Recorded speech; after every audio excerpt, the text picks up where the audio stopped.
नमस्कार दोस्तों और स्टडी विद ज्ञान प्रकाश में आप सभी का हार्दिक स्वागत है। आपको याद होगा अभी 2 दिन पहले 25 अक्टूबर को सभी अभ्यर्थियों ने यूपी ट्रिपल एससी का घेराव किया था और उनसे मांग करी थी कि जो लगभग 20 परीक्षाएं लंबित हैं, इन परीक्षाओं के लिए एक एग्ज़ाम कैलेंडर जारी किया जाए और जो नई भर्तियाँ आने वाली हैं उसके बारे में भी स्पष्ट किया जाए कि ये भर्तियाँ किस प्रकार से पूरी की जाएंगी।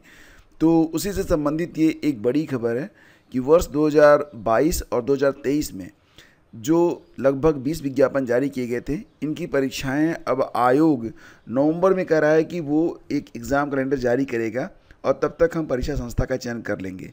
जैसा कि आप लोग जानते हैं कि 2022-2023 में कुल मिला के 20 विज्ञापन यूपी ट्रिपल एससी ने जारी किए थे। इसमें ग्राम पंचायत अधिकारी, वन रक्षक, एक्सरे टेक्नीशियन और भी बहुत सारे पद हैं, जैसे कि प्रवर्तन कांस्टेबल का भी पद था और कुछ ऐसे भी पद यहाँ पर हैं जिसके लिए विशेष योग्यता मांगी गई थी।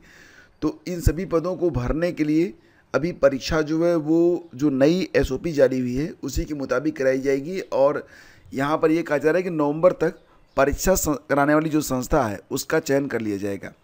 परीक्षा कराने वाली संस्था का चयन होने के पश्चात यहाँ पर एक नया एग्ज़ाम कैलेंडर जारी होगा और उसमें लिखा रहेगा कि कौन सी परीक्षा कब करवाई जा रही है। फिलहाल उत्तर प्रदेश अधीनस्थ सेवा चयन आयोग में 2 साल से लटकी 22,791, मतलब अगर देखा जाए तो ये जो पूरे पद हैं 2022 में जो विज्ञापन जारी हुआ, इसके बाद 2023 में जो विज्ञापन जारी हुआ, सबको अगर ऐड किया जाए तो लगभग 22,791 पद यहाँ पर हैं। तो ये जो भर्तियाँ हैं इसके बारे में आयोग कह रहा है कि वो नवंबर में शेड्यूल जारी कर देगा। तो फिलहाल अभी एजेंसी का जो चयन है वो किया जा रहा है और कहा जा रहा है कि एजेंसी चयन का जो काम है वो नवंबर तक पूरा हो जाएगा। इसके बाद परीक्षा कार्यक्रम जारी करने की प्रक्रिया शुरू हो जाएगी। फिलहाल जैसा कि आप लोग जानते हैं कि मुख्यमंत्री योगी आदित्यनाथ ने पिछले दिनों सभी आयोगों और बोर्ड अध्यक्षों के साथ एक बैठक की थी। इसमें यह निर्देश दिया गया था कि सभी विभागों से रिक्त पदों की जो भर्ती का प्रस्ताव है उसको जल्द प्राप्त किया जाए, जिनसे उनके विज्ञापन हैं वो जल्द से जल्द प्रकाशित हो सकें और आवेदन जो है पूरे किए जा सकें और परीक्षाएं कराई जा सकें। फिलहाल अभी देखा जाए तो वर्तमान समय में बहुत सारी वैकेंसी जैसी हैं जिसके बारे में विज्ञापन जारी नहीं हो पा रहे हैं। जैसे कि अगर आप खुद ही देख लें एलटी ग्रेड या फिर जीआईसी प्रवक्ता के बारे में, तो सारी तकनीकी अड़चनों के दूर होने के बावजूद जानकारी ये मिल रही है कि यूपी पीएससी को यानी कि उत्तर प्रदेश लोक सेवा आयोग को दोबारा से जो अध्याचन मिलने थे अभी अध्याचन प्राप्त नहीं हुए हैं और यहाँ पर 2022-2023 में लगभग 22,791 पदों पर फॉर्म तो ले लिए गए हैं लेकिन अभी तक परीक्षा करवाई नहीं गई है।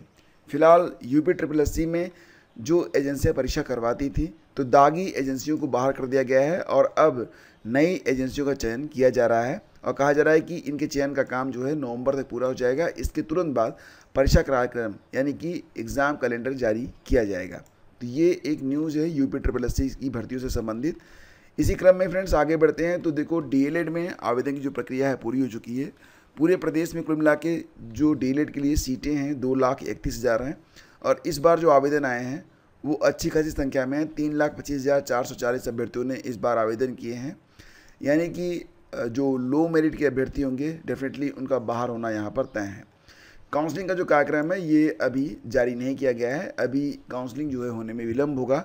हाई कोर्ट ने एक आदेश में इंटरमीडिएट उत्तीर्ण छात्र छात्राओं को डीएलएड में प्रवेश दिए जाने के निर्देश सरकार को दिए हैं, जबकि रजिस्ट्रेशन प्रक्रिया स्नातक अर्हता के क्रम में पूरी की गई है। ऐसे में पीएनपी के सचिव ने हाई कोर्ट के आदेश के विरुद्ध अपील में जाने के लिए शासन से अनुमति मांगी है।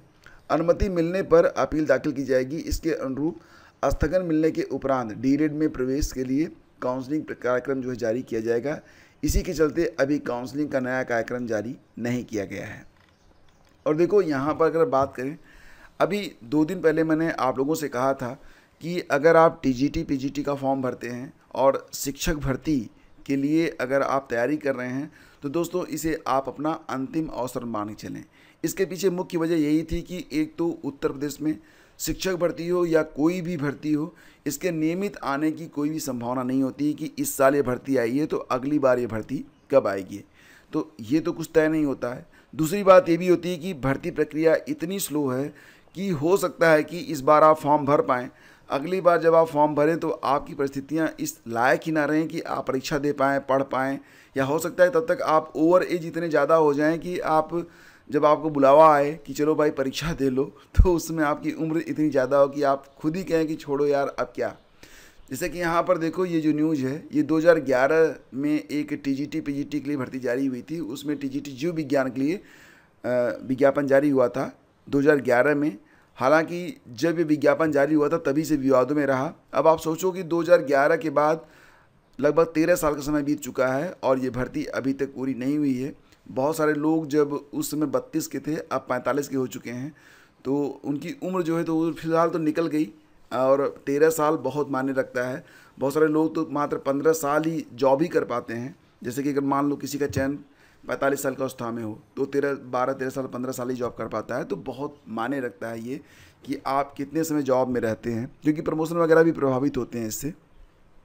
यहाँ पर जो मामला है ये जीव विज्ञान से संबंधित है। जो 2011 में विज्ञापन जारी हुआ था और इसके बाद इसकी जो परीक्षा हुई 2016 में हुई। और इसके बाद जब परिणाम आया तो केवल 86 की जगह 35 पदों के लिए 165 लोगों को सफल घोषित किया गया था।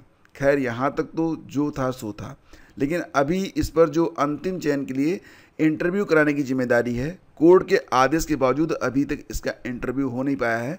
इंटरव्यू का जो दारोमदार है वो नवगठित शिक्षा सेवा चयन आयोग पर है। और शिक्षा सेवा चयन आयोग जब से गठित हुआ है उसने केवल एक रिजल्ट अभी तक जारी किया है। जैसा कि अभी 2-3 दिन पहले की बात है कि जो अशासकीय महाविद्यालयों में असिस्टेंट प्रोफेसर के लिए विज्ञापन जारी हुआ था, विज्ञापन संख्या 50, उसमें जो 13 पद थे रसायन विज्ञान के, उन्हीं का परिणाम अभी तक जारी किया गया है। बाकी अभी ना तो शिक्षा सेवा चयन आयोग ने कोई नया विज्ञापन जारी किया है, ना ही अभी ये जो प्रक्रिया थी, मतलब जो परीक्षाएं होनी हैं, जो जिनके लिए फॉर्म लिए जा चुके हैं, ना तो परीक्षा का कार्यक्रम जारी हुआ है। मतलब एक तरीके से देखा जाए तो अभी आयोग की जो स्थिति वो शून्य की स्थिति में है। फिलहाल जानकारी मिल रही है कि ये जो 2011 का विज्ञापन है इसके लिए बहुत जल्द जो इंटरव्यू का कार्यक्रम है ये जारी किया जाएगा, ये जानकारी यहाँ पर दी जा रही है। लेकिन ये बात यहाँ पर जो लिखी गई है ये कब पूरी होगी ये तो बस या तो आयोग जाने या तो फिर हमारा भगवान। चलिए आगे बढ़ते हैं, बात करेंगे मनमोहन पार्क से निकले मार्च को पुलिस ने हिंदू हॉस्टल पर रोका। नॉर्मलाइजेशन के विरोध में छात्रों का कैंडल मार्च। तो फ्रेंड्स, जैसा कि आप लोग जानते हैं कि नॉर्मलाइजेशन एक ऐसी प्रक्रिया है जिससे कोई भी संतुष्ट नहीं होगा। अगर नॉर्मलाइजेशन किया जाता है मतलब ये कि परीक्षा 2 दिनों में होती है और एक से अधिक क्वेश्चन पेपर अगर बनते हैं तो फिर यहाँ पर कुछ भी आप कर लो, निश्चित रूप से नॉर्मलाइजेशन जो है वो अभ्यर्थियों को संतुष्ट नहीं कर पाएगा। क्योंकि मान लेते हैं कि अगर यूपी पीसीएस में 2 दिन परीक्षा होती है, यानी कि 2 पेपर बनते हैं, तो कौन तय करेगा कि किस दिन का पेपर कठिन था, किस दिन का पेपर आसान था, और किसके अंक बढ़ाए जाएंगे, किसके अंक घटाए जाएंगे। यही चीज़ तो आरओ में भी है। बच्चे यहाँ पर यही मांग कर रहे हैं कि देखो कुछ भी हो जाए, आप जो परीक्षा है उसे एक शिफ्ट में कराओ। और इसके लिए अब जो अभ्यर्थी हैं वो एक दिन तो उन्होंने आयोग के समक्ष घेराव किया था, सचिव से उनकी वार्ता हुई थी। सचिव ने आश्वासन भी दिया था कि हम प्रयास कर रहे हैं और परीक्षा केंद्र मिलने के पश्चात हम फिलहाल जो है आपको बता देंगे कि परीक्षा कब हो रही है। लेकिन फिलहाल अमरोहा से जो न्यूज़ आई थी उसमें ये कहा गया था कि परीक्षा 7-8 दिसंबर को कराने के बारे में तैयारियां की जा रही हैं। परीक्षा केंद्रों की सूची जो है आयोग को भेजी गई है। तो इसके बाद बच्चों ने यहाँ पर जो छात्र हैं, अभ्यर्थी हैं, उन्होंने यहाँ पर फिर से अपनी डिमांड रखी है कि परीक्षा 2 दिन में नहीं होनी चाहिए। और फिलहाल प्रयागराज में इसके लिए यहाँ पर बाकायदा जो है एक कैंडल मार्च निकाला गया। हालांकि ये जो कैंडल मार्च है ये इसे काफ़ी लंबी दूरी तय होनी थी, लेकिन पुलिस ने इसे धारा 144 के नाम पर रोक दिया था। लेकिन फ़िलहाल जो अभ्यर्थी हैं वो बस यही मांग कर रहे हैं कि कुछ भी हो, परीक्षा एक ही दिन में अगर नहीं हुई तो आंदोलन की नई दिशा तय की जाएगी। यहाँ पर देखिए लिखा गया है कि 5 छात्रों ने हिंदू हॉस्टल चौराहे पर स्थित मदन मोहन मालवीय की प्रतिमा पर माल्यार्पण किया और तय किया कि जल्द ही आंदोलन के अगले चरण की रूपरेखा तैयार की जाएगी। तो फिलहाल यहाँ पर आयोग को इस बात पर ध्यान जरूर देना चाहिए कि अगर ये एक, क्योंकि नैतिक और जेन्युइन सलाह है और अभ्यर्थी जो है उनसे कुछ बहुत ज़्यादा डिमांड नहीं कर रहे हैं, तो अगर आपके पास समय नहीं है थोड़ा समय आप और ले लीजिए, कोई बात नहीं है। लेकिन फ़िलहाल तो जो परीक्षा है वो एक ही दिन में हो, ये सबसे ज़्यादा इम्पॉर्टेंट है। क्योंकि 2 दिनों में अगर परीक्षा हो भी जाती है तो मामला जो है वो कोर्ट जाना बिल्कुल तय हो जाएगा। क्योंकि जो लोग यहाँ पर बाहर होंगे मुख्य परीक्षा के लिए, अगर कोई आधे नंबर से बाहर होता है और नॉर्मलाइजेशन किया गया है तो निश्चित रूप से मामला कोर्ट में जाना बिल्कुल तय होगा। तो ये सारी चीज़ें यहाँ पर हैं जिसके लिए जो अभ्यर्थी हैं लगातार प्रयासरत हैं। फिलहाल अभी आयोग की ओर से तो कोई भी ऑफिशियल अपडेट आई नहीं है, लेकिन जो जानकारियाँ मिल रही हैं उसके मुताबिक यही है कि परीक्षा 7-8 दिसंबर को 2 दिनों में कराए जाने की तैयारियां चल रही हैं। अखबारों में ऐसी जानकारियां मिल रही हैं। और देखो यहाँ पर बात हो रही है कि अगर परीक्षा में शुचिता बनाए रखना है तो सबसे महत्वपूर्ण यहाँ पर यह है कि पेपर जो है वो राजकीय प्रिंटिंग प्रेस में छपें। और इसके लिए अब एक कमेटी, उच्च स्तरीय कमेटी बनाई जा रही है जो राजकीय मुद्रणालयों का निरीक्षण करके रिपोर्ट देगी। प्रतियोगी परीक्षाओं को फुल प्रूफ बनाने के लिए हर संभव प्रयास किए जा रहे हैं। अभी पेपर जो छप रहे हैं वो निजी प्रिंटिंग प्रेस में छप रहे हैं।